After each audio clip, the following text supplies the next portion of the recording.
మా సంస్థ రెండు ముఖ్యమైన సూత్రాలను బలంగా ప్రచారం చేస్తోంది అని బ్రెయిన్ స్ట్రోక్లను ఒకేలాగా చూడకండి మరియు టైమ్ ఈజ్ బ్రెయిన్.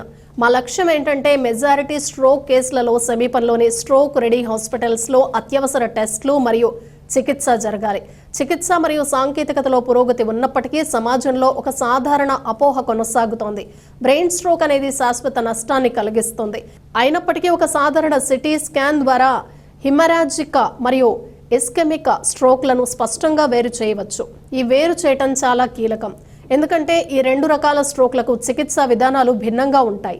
ఇస్కెమిక్ స్ట్రోక్గా నిర్ధారణ అయిన వెంటనే దానిని తీవ్రతను అంచనా వేయటం ద్వారా మరియు థ్రాంబోలిసిస్కు అనుకూలతను నిర్ధారించడం అవసరం. లక్షణాలు ప్రారంభమైన 4.5 గంటల్లోపు థ్రాంబోలిసిస్ ఇవ్వటం ద్వారా రోగి యొక్క పక్షవాతం శాశ్వతం అవ్వకుండా ఆపవచ్చు. థ్రాంబెక్టమీ అంటే రక్తనాళాల్లో బ్లాకేజ్ని యాంజియోగ్రామ్ ద్వారా ఒక సూక్ష్మమైన క్యాథెటర్తో తొలగించడం అవసరాన్ని సిటీ, నెక్ మరియు బ్రెయిన్ యాంజియోగ్రామ్ ఆధారంగా నిర్ణయించాలి. పెద్ద రక్తనాళం ఏదైనా బ్లాక్ అయితే 6 గంటల వరకు కూడా థ్రయంబెక్టమీ చికిత్స చేయవచ్చు అని కొత్త అంతర్జాతీయ గైడ్లైన్స్ చెప్తున్నాయి. స్ట్రోక్ రక్తాన్ని గుర్తించడం ద్వారా భవిష్యత్తులో మళ్ళీ స్ట్రోక్ రాకుండా ఏం జాగ్రత్తలు తీసుకోవాలో, ఏం చికిత్సలు చేయాలో తెలుస్తుంది. మా ఓపీడీలలో మేము మార్చగలిగే మరియు మార్చలేని రిస్క్ ఫ్యాక్టర్ల ప్రాముఖ్యతను చెప్తున్నాము. ఇవి గుండె మరియు మెదడు స్ట్రోక్లపై చాలా ప్రభావాన్ని చూపుతాయి. స్ట్రోక్లో ప్రతి ఒక్క నిమిషం విలువైనది. అందుచేతనే ప్రజలలో కొంతమేర వైద్య విధానాల గురించి అవగాహన పెంచడం ముఖ్యం. మేము కిమ్స్ శిఖరాలో 24 గంటలు అత్యవసర మరియు క్రిటికల్ కేర్ టీమ్ను మరియు న్యూరో టీమ్ను కలిగి ఉన్నాం. అందువల్ల అక్యూట్ న్యూరలాజికల్ ఎమర్జెన్సీలను సమర్థవంతంగా నిర్వహించగలం. మా హాస్పిటల్లో అత్యాధునిక సిటీ మరియు ఎంఆర్ఐ ఉండటం వల్ల స్ట్రోక్లో అత్యంత విలువైన సమయాన్ని కాపాడవచ్చు. కేస్ స్టడీ 45 సంవత్సరాల రోగి షుగర్ మరియు బీపీ సమస్యతో బాధపడుతూ ఆటో డ్రైవర్గా పనిచేసే వ్యక్తి 19/5/2025 మధ్యాహ్నం 12 గంటలకు ఒక్కసారిగా ఎడమ చెయ్యి మరియు ఎడమ కాలు పూర్తిగా పడిపోయి పక్షవాతం బాధితులు అయ్యారు. ఆయన సాయంత్రం 5:30 మా హాస్పిటల్కి చేరుకున్నారు. మేము చెకప్ చేసినప్పుడు మెదడుకు రక్త సరఫరా చేసే ముఖ్యమైన ఆర్టరీస్లో ఒక బ్లాక్ అయిందని గుర్తించాం.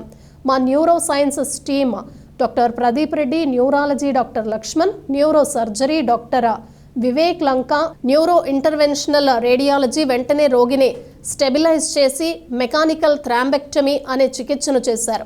తక్కువ సమయంలోనే బ్లాక్ అయిన రక్తనాళాలని తెరచి మెదడు కుడివైపుకు రక్త సరఫరాను పునరుద్ధరించారు. తద్వారా రోజు నుంచే రోగి బలహీనత అద్భుతంగా కోలుకోవటం ప్రారంభించాడు.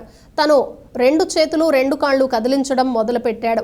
రిహాబిలిటేషన్ టీమ్ అతడికి వెంటనే ఫిజియోథెరపీ చేయడం ప్రారంభించింది మరియు వారం రోజుల్లోపే అతను దాదాపుగా మామూలు మనిషి అయ్యారు. ఇంకొన్ని వారాల్లో పూర్తిగా కోలుకోవటానికి సిద్ధంగా ఉన్నాడు. 10 సంవత్సరాల క్రితం ఇలాంటి బ్రెయిన్ స్ట్రోక్స్ అకస్మాత్తుగా వచ్చే పక్షవాతానికి చికిత్స చేయటం అసాధ్యంగా భావించేవారు. అటువంటి రోగులు కొంత మెరుగుదల చూపించినా జీవితాంతం మంచానికే పరిమితమవుతారు. కానీ ఈరోజు కొత్త సాంకేతిక జ్ఞానంతో పెద్ద నష్టాన్ని నివారించగలుగుతున్నాం, కొత్త జీవితం ఇవ్వగలుగుతున్నాం. ఈ కథలోని నీతి ఏంటంటే బ్రెయిన్ స్ట్రోక్స్ నుంచి కోలుకునే అవకాశం ఉంది. కావాల్సిందల్లా సరైన సమయంలో సరైన ఆసుపత్రికి చేరుకోవటం మాత్రమే. బ్రెయిన్ స్ట్రోక్ అనేది అత్యవసర పరిస్థితి. ఇది హార్ట్ అటాక్కు తక్కువేమీ కాదు. శాశ్వత నష్టం జరిగే ముందు చికిత్స మొదలు పెడితే ఫలితాలు చాలా బాగుంటాయి. వచ్చిన వెంటనే ఏం చేయాలి, ఎటువంటి హాస్పిటల్స్కి వెళ్ళాలి అనే ఐడియా అందరికీ రావడం కోసమే ఈ ప్రెస్ మీట్ పెట్టడం జరిగింది. ఈ పేషెంట్ యాక్చువల్లీ నర్సరాపేటలో ఆటో డ్రైవర్గా ఉండి కంటిన్యూస్గా స్మోకింగ్, ఆల్కహాల్ చేసేవాడు. షుగర్, బీపీ మందులు సరిగా వాడకుండా ఒకేసారి ఎడం కాలు చెయ్యి పూర్తిగా పడిపోయినాయి అనమాట. అంటే ఒక్క 1% మూమెంట్ కూడా లేని స్థితిలో మాకు ఎమర్జెన్సీకి రావడం జరిగింది. పూర్ ఫైనాన్షియల్ బ్యాక్గ్రౌండ్ ఉన్నా కూడా మేము ఏంటంటే ఇటువంటి కేసుల నుంచి మనం ప్రజల్లో అవేర్నెస్ తీసుకురావాలి అని చెప్పేసి ఛాలెంజింగ్గా తీసుకొని ఈ కేసుని మా వివేక్ న్యూరో ఇంటర్వెన్షనిస్ట్ చేయడం జరిగింది. పక్షవాతం వచ్చిన 3.5 గంటలలోపు ఆయన అలర్ట్ అయ్యి లోకల్ హాస్పిటల్కి వెళ్ళి సిటీ స్కాన్ చేసుకొని వాటికి ఆపరేషన్స్ కిమ్స్ శిఖరాలో చేస్తుందని వేరే వాళ్ళ ద్వారా తెలుసుకొని ఇమీడియట్గా వితిన్ 1 అవర్లో ఇక్కడికి రావడం జరిగింది. సో వితిన్ 5 అవర్స్లో మనం ఆయన క్యాత్ ల్యాబ్కి తీసుకెళ్ళడం జరిగింది. బ్రెయిన్లో కుడివైపు ఇంటర్నల్ కెరటిడ్ ఆర్టరీ అంటారు, అది పూర్తిగా మూసుకుపోయింది. అది ఆపరేషన్ ద్వారా ఆ క్లాట్ని తీయడంతో నెక్స్ట్ రోజు నుంచి ఆయన ఇంప్రూవ్మెంట్ స్టార్ట్ అయింది. ఎందుకంటే ఒక ఆటో డ్రైవర్కి జీవితాంతం కాలు చెయ్యి పని చేయకపోవడం అనేది ఆయనకే కాదు, కుటుంబానికి కూడా పెద్ద భారంగా మారుతుంది. కాబట్టి ఆయనలాగా అందరూ కొద్దిగా జాగ్రత్త పడి పక్షవాతం వచ్చిన వెంటనే స్ట్రోక్ రెడీ హాస్పిటల్ అంటారు అనమాట.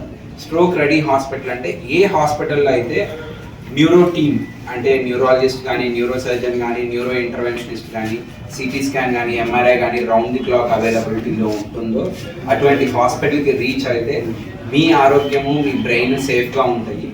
సో అందరూ కూడా